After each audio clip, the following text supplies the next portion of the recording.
basically human but with different DNA. Is it okay to take their rights away and turn them into burgers?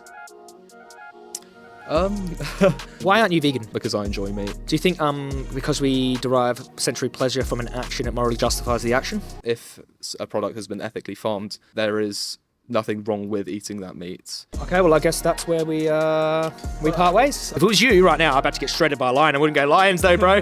Yeah. So you change your position now? You're off the I reductio? think I might change my position here. Yeah. Safe. We won't edit that out.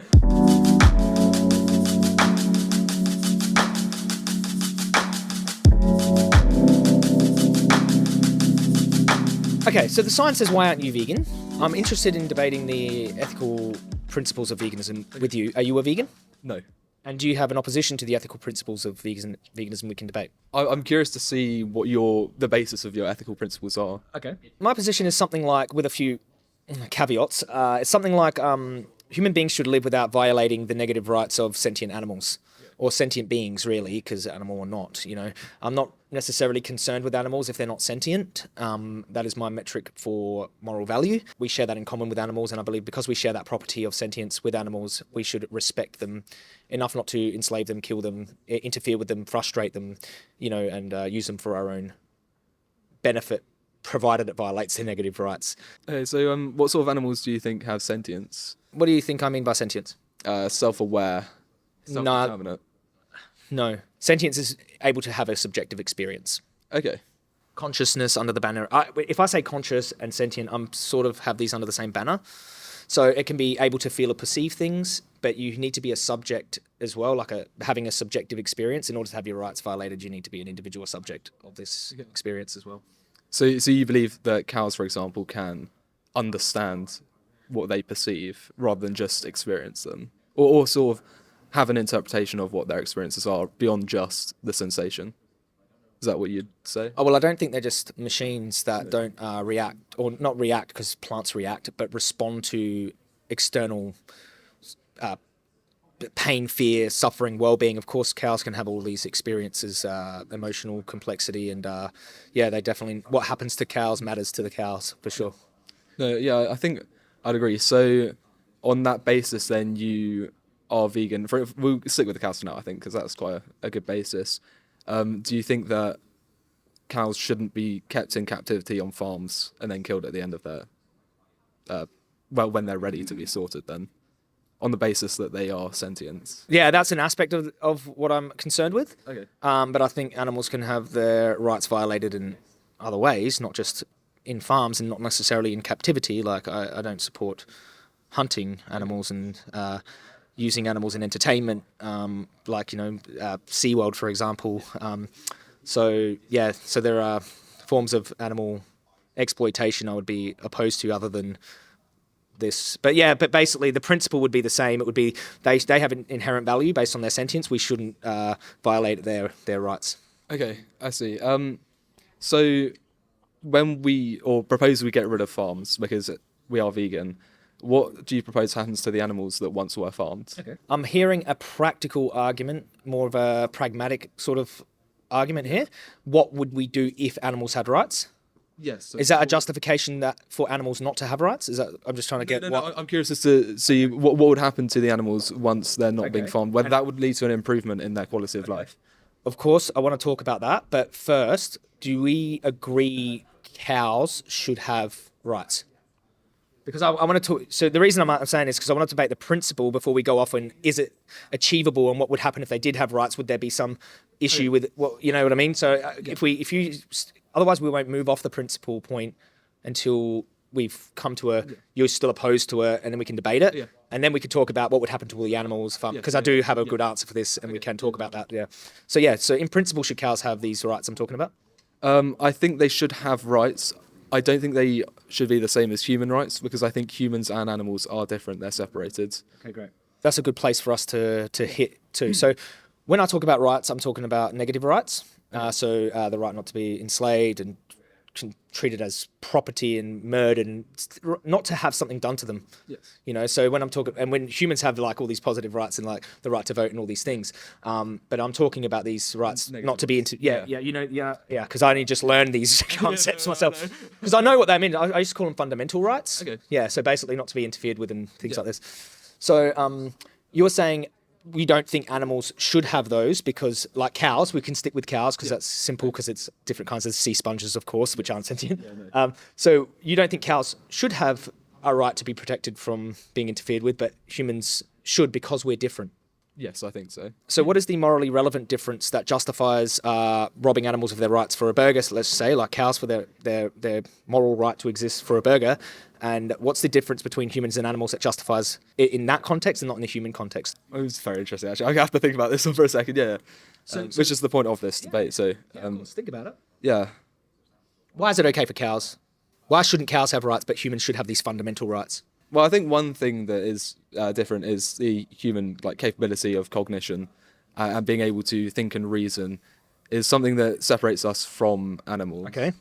So we'll just put in cognition. Yeah, we can go into We'll call it cognition to a human degree, an average human degree or something. So what about this cognition? Because obviously cows have cognition. Yes. But you believe that humans have cognition that is far more complex than cows? Yes, I do. Okay. And do you have any other traits that separate us? So because we can go through all the, once you've got the list, we can go through them. Okay, sure. Well, I guess a difference between humans and animals is the formation of society, complex society. So complex society, because you know animals can form. Yes, they can. So they can have small communities, but I think the structure and the different levels of a human society are far beyond what animals have. Okay, yeah, of course we have built a very they're structured on different principles to animal sort of hierarchies. able to construct complex civilization, and you said something like the structure of our civilization is different. For example, I'm no biologist, but humans can form society off the principle. So, for example, democracy is one system that humans have, and that isn't necessarily based solely on the principle of what is best for survival of the human species, especially at the stage we're at now. So we're having this debate, and we could elect a leader based on the principle of veganism, whether animals should have the same rights as humans. Animals don't form their hierarchies based off that same principle. Their sole concern is always survival. We operate under to operate under democratic principles. I'd say so. It's an interesting one. So you've got cognition, high level cognition, and you called it reason. Yeah, we had reason, yeah. Able to construct complex civilization, Yes. and you've got operate under democratic principles. Yes. They're the differences that justify killing cows for burgers and not human beings, meaning humans can have these fundamental rights protecting them and animals should not, or don't deserve them, kind of thing. I don't think that if humans stopped eating animals, that would be that animals would stop getting killed for food. That's a different question. My question is, principally, should animals have rights? And you said, no, they should not like humans, not fundamental rights. The Like, same rights as humans. yeah, but no, I'm only talking about not the same rights. I'm talking about the same negative rights, Okay, sure. not to be interfered with. And you said they shouldn't because there's something different about us. And now we're at the differences. Okay. And then you kind of went off track, but I don't want to go off track too much. Yeah. But we can't, because we can debate all those things. Yeah, sure. I'm not avoiding them. I'm just trying to keep it focused that's fine. on the difference. Okay. So the first one you said, high cognition. Yes. Okay. So this one here is actually quite easy to debunk because there are human beings who have these human rights, the rights I'd wish to extend to non-human animals, Yeah. that don't have a high degree of cognition. Okay. Would you support taking their rights away? No, I wouldn't. And you can think of the communities I'm talking about, Yes. the human beings I'm talking about. I can think. A baby even. Yeah. So until a baby reaches this high level of cognition, I can just violate their rights, yeah? However, this baby has the capability to reach that higher level of cognition that animals don't have. Animals, no animals. I can debunk that too. okay, Because we just did prior to that. Because I said there are communities of people that aren't able to. They have a faculty disability that they can't. Yeah. They might even have had an accident, car accident, and they lost some type of brain capacity. I mean, they should still have human rights, though. Hey. Yeah, but they're part of. They are humans, and Okay, now we're getting a different trait here. You know, this is a different trait. So they are part of the human species? Yeah. They're part of a species who has this higher cognition? Has this capability to reach that high level of cognition, yeah. So even though they can't, like there are people who can never reach this higher ability of cognition, because they're part of a species that can, Yeah. they should have human rights, but animals shouldn't. Yes. Okay, we're gonna have to tie all these. You think so? You hope so. See, yeah. I can change.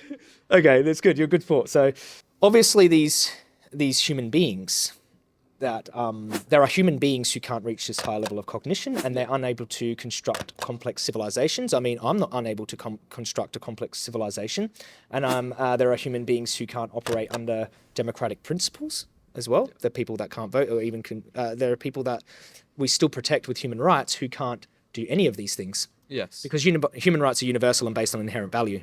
Yeah. They're not based on any of these things. Well, actually, Well, they're not. The Declaration of Universal Human Rights, that was not based on any of this stuff. No. What was it based off of? I'm not actually sure. Was it Inherent value. inherent value? Okay. Part of the human species is an interesting one because you could just say, I don't know, you could just say, well, it doesn't matter if they can't do any of these things. They're part of a human species, a species who can. Yeah? Yeah. Let's just change their DNA a little. Oh, yeah. So hypothetically, we change this person this human being who doesn't have a high level of cognition, who's unable to construct a complex civilization, who doesn't have the capacity to operate under democratic principles. Yeah? Yeah. And they're no longer part of the human species, but you wouldn't be able to tell, actually. They just have a different DNA. They're just they have an uncanny resemblance to the human species. Then We found out they actually didn't have a human DNA, Okay. but you wouldn't be able to tell by looking at them. Is it okay to take their rights away and turn them into burgers?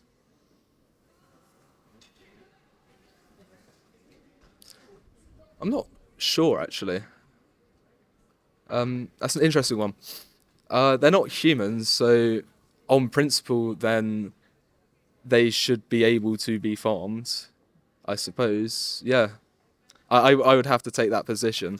So let me just be clear on this. You don't have to. I mean, if you want, if you believe that's your moral framework. So basically, this humanoid, you couldn't tell the difference. They basically look like a human being. They just have about the cognition of a cow. Okay. They're unable to do these things that you've listed. We can take them humanoid, basically human, but with different DNA. They're not human, by the scientific metric, but we can take them and we can do what we do to cows to them.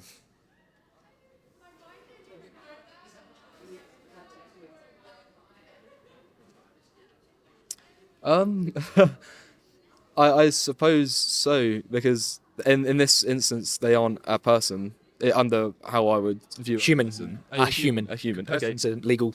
Oh, I suppose so. Yeah, a human then. Okay, well, I guess that's where we part ways. I mean, that's a reductio. I've got. Yeah, I suppose. You know that's a reductio. Like it's reduced your. Absurdity, Yeah, of course, yeah. I mean, because we can kill billions of them then, and turn them into burgers. Billions of human we kill billions of cows. We kill billions of chickens. We kill trillions of fish. Yeah. I suppose in this case. So basically, you have no consistency with your application of these moral concepts. It's just because they're human, though. Yeah, I would say so. Yeah. But with that, do you think that there are universal moral principles then as your basis for?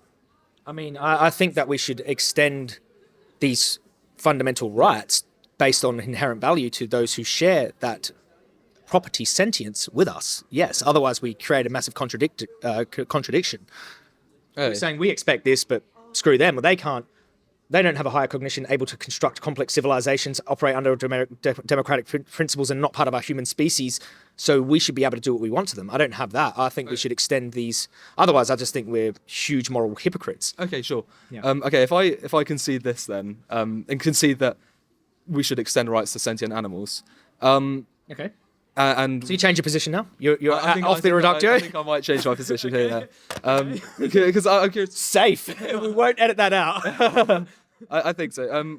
With the so we've stopped farming sentient animals. They've got equal rights, or they've got animal rights, fundamental animal rights. Yeah.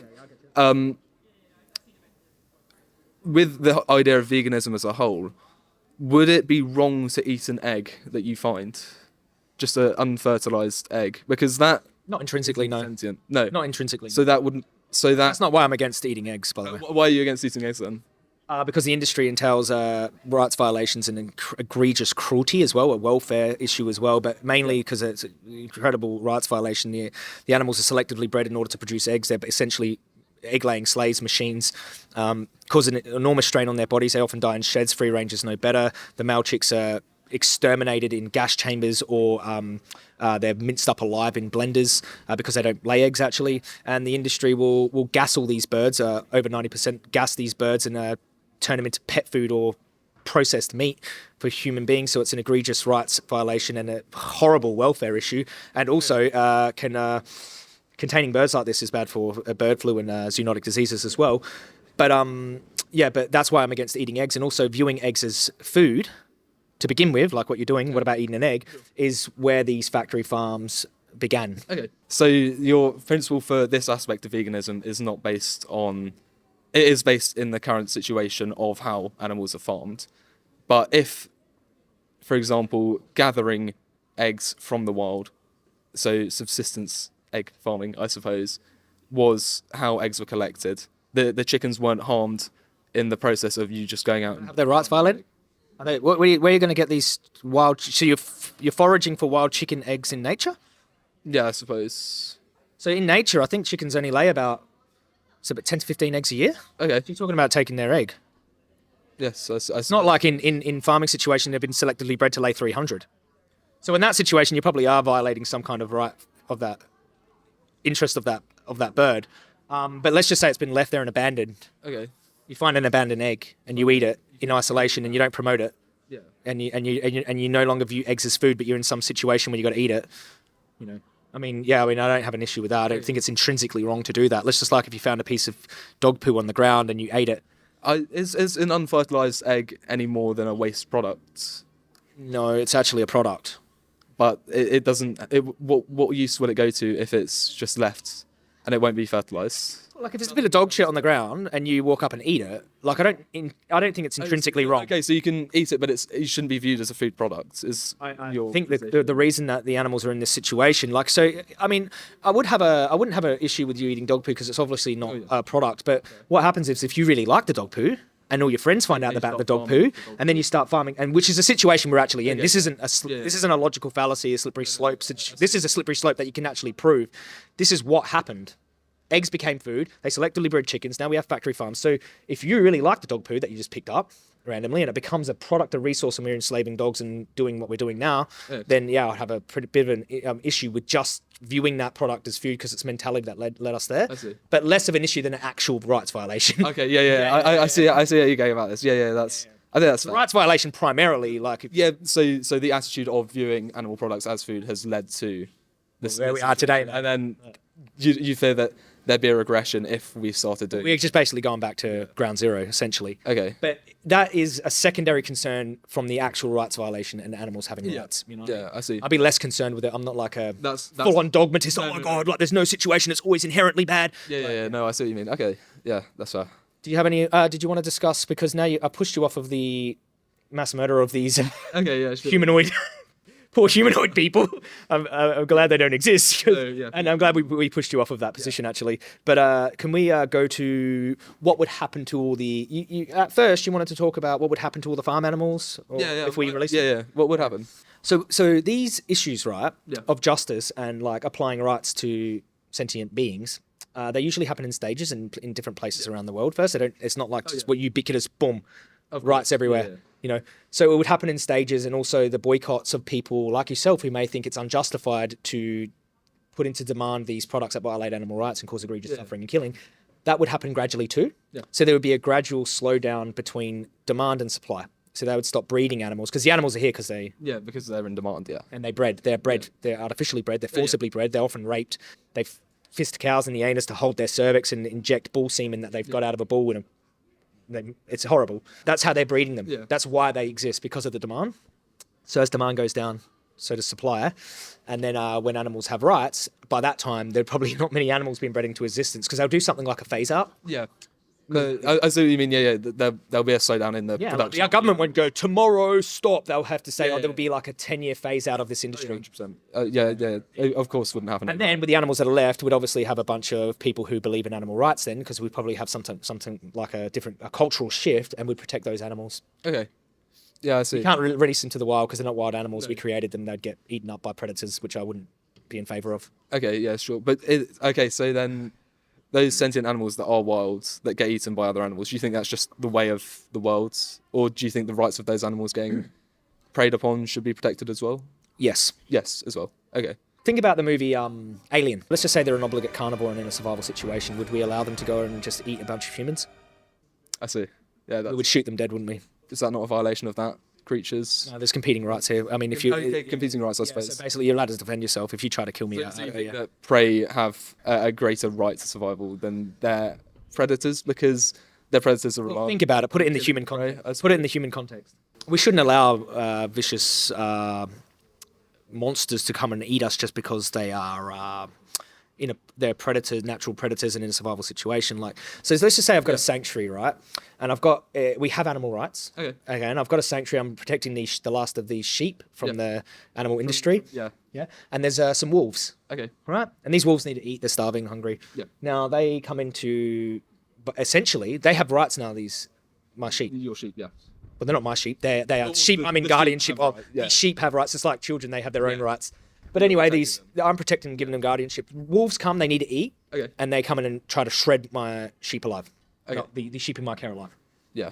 Should I allow that to happen? If you think it's your duty to intervene, then yeah, you shouldn't allow that to happen. If they were children, though, I would protect them. Yes, I wouldn't say, well, they're natural predators. What are you on about, dude? Yeah. Okay. So I wouldn't have a double standard there. Like if it was humans, if it was you right now, I'm about to get shredded by a lion. I wouldn't go lions though, bro. Natural circle of life, bro. Yeah, I suppose so. Yeah. Yeah. I mean, I'm asking for consistency. I know it sounds a bit crazy. Should we go out into the wild to protect animals from predators? Well, I'm just thinking about our contribution first. It's a huge practical issue out there. It's crazy out there. I don't think just because something's natural, it means it's good. Do you think because something's natural, it's ethical or good? No, I don't think nature can be a basis, or what we see is a basis for what is right.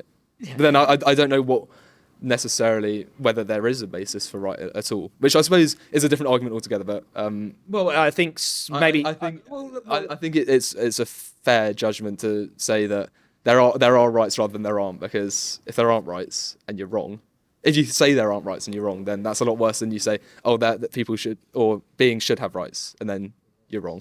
Because if you still okay, yeah, I get you. So you say erring on the side of caution. So it's Pascal's wager, but with rights, I suppose. You say some people say, well, rights don't exist. They're a subjective construct, But I do think they have great utility. Yeah, and we should have them because I want human rights, and I think human rights should be universal, and I do think we should extend them to animals. And I think we got you to that position. I think. Is there anything else you want to quickly discuss? Do you have any other? How do you feel about this discussion, by the way? I think it's been very interesting. Yeah, productive, very very balanced, productive as well. Have I shifted you off any positions? I think you've definitely shaken my position. I think what I want to do now is probably go back, do a little bit of research and open my eyes a bit more. Why aren't you vegan?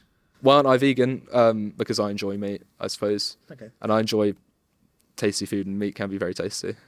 Do you think because we derive sensory pleasure from an action, it morally justifies the action? Not necessarily. I like to... Not necessarily? I think that sensory pleasure isn't a simple justification for this. I think... Well, I previously believed in ethical farming practices. And in my previous view, I thought that if a product has been ethically farmed, then there is nothing wrong with eating that meat. But I think now I'm going to go and probably do a lot more research into what basis I have for that opinion, if that makes sense. I get you. Ethical farming is an interesting one. We can debunk that in practice and in principle. Okay. So we've got it's ethical farming. What's that? Ethical slaughterhouses. What are they? What do you mean by that? But then in principle, we discussed the principle. We have discussed the principle of farming, which is overarching. Yeah. Yeah. So that's why previously. So yeah, it's quite more. I think it is productive just to discuss the principle, because then we get to the rest of it, which is like. I suppose so. Yeah. So basically, do you think you have a moral justification not to be vegan right now? Because you put into demand this thing that Yeah. That's very interesting. I'm not entirely sure. I think I've still got a few questions. So, for example, with your sheep that you're guarding, we're in a vegan world now. We've got animal rights, and I'm guarding these sheep. So this is what's hinging on you not supporting the industry right now. I was just curious. Once that sheep dies, you respect its body. Then is that part of its negative rights to leave the body of the sheep? I honestly don't think that's part of negative rights. I think it's part of dignity, and and now that we recognise them as having inherent value, I think we should treat their body with dignity and put them in burial, because they would have a name and they would have personhood. They'd be respected. Because then eating the animals leads to demand of animals and viewing them as products. We're back at ground zero. Yeah. In that case, there's probably not very much, as far as I can see in this right now, much justification for not being vegan, I suppose. Yeah. So I think maybe it would be a good thing to look up how to be vegan and making sure that you're having a healthy whole foods plant-based diet. And I think you should supplement with B12, of course, because it's a nutrient of concern. So I mean, there's plenty of resources online. Oh yeah, 100%. There is so many, dude. And it's very easy, and there's an array of vegan options. So, but if it is a little inconvenient at first, you have to weigh up that small amount of inconvenience with decapitating animals for pleasure, basically, because you like the taste. In the same way of inaction against egregious human rights violations, I wouldn't simply slowly wind my way down. I'd like to think I'd analogize it with human beings, and it's easy to make these moral decisions. And you will know more than a lot of people who have been vegan for a long time if you apply that principle. You'll actually be able to navigate these discussions a lot. You'll be able to debunk a lot of people if you just put humans in place of the animals. But what we did here is we trait equalized the human beings. Leveled them out. Yeah, we leveled them out a little bit so that it made it, because obviously there are certain things that if we're more sentient than a certain being, then obviously we should have more of a consideration if it's one or the other, but not for taste pleasure and things like this. You know what I mean? So there are different ways to justify it, but I think you have great principles to go off of now. No. Well, thank you very much. I think that was productive. No worries, brother. Very much. Enjoy classics. Yes, I shall. You should look up Pythagoras. Pythagoras, yes. He was one of the first animal rights activists, and he even inspired the guy that was afraid of beans. I don't know if I remember. He's afraid of beans. Yeah, I think that's why he died, because he didn't want to touch any beans and he was getting chased down. But that might be someone else. Yeah, he was getting chased down by some people trying to kill him, and his religious cult, for whatever reason, were very opposed to beans. And he came up to bean fields. Human beans. Human beings, maybe. Sentient beans. He thought they were sentient beans. He thought they were out to get him. But no. But he inspired William Shakespeare, actually. Oh, did he? To be against killing of animals. And William Shakespeare has a poem about the dairy industry and why it's bad. Okay. Well, I'll probably have a look at that. Animal rights stems pretty far back into... Yes, I can imagine, actually, yeah. I mean, to be fair, you look at... Da Vinci? I don't know. Another animal rights activist? Oh, was he? Yeah, okay. Yeah, well, it's very interesting as well seeing, because with classics, there's a very different attitude to animals back then, because you've got animal sacrifice and things like that. So it's interesting to see, I suppose, a development from sort of almost gratuitous killing of animals to now what some people view as a killing of animals for utility to actually there's no utility in killing them at all. I think it's gotten way worse for animals than it's gotten better. Yeah. I've been an activist for a long time. Actually, yeah. It's way worse. It's way out of control. As a result of industrialization. There are more gas chambers now than there have ever been in history. Okay. For pigs. I see. There are more slaughter factories now than there have ever been in history. There are more torture facilities, farms, factories, prisons now than has ever been in history. There are more sea animals being tortured and murdered than has ever been in history. We've regressed. Yeah. Right now is the dark ages for animals. Okay. And we're all oblivious to it. Because it's happening right now behind our, behind marketing and labeling and all these things, Yeah. Okay. No. But I don't want to put you in dystopia. But once you, no, I understand. Yeah, especially with what we've discussed now. Yeah, I see. Once you open up Pandora's box, you won't. Vehement about your position. Yeah, definitely. Yeah. Well, on you, mate. Thank you very much. Thank you very much, my friend. Take care. I hope you enjoyed that chat with Hugo. I was doing a live stream after I was driving back from Cambridge. And Hugo actually left a message saying, enjoyed our conversation earlier. I might just have to change my ways. So there you go. Bit of a happy ending with Hugo there. A very intellectually honest guy. And he bit the bullet and then changed his position when he realized that maybe he doesn't want to hold a moral frameworks that's so inconsistent. So I really do respect intellectual honesty and someone who's able to change their position after realizing that the position has not so ethical conclusions. So good talking to you, Hugo, and I'll see you all in the next debate.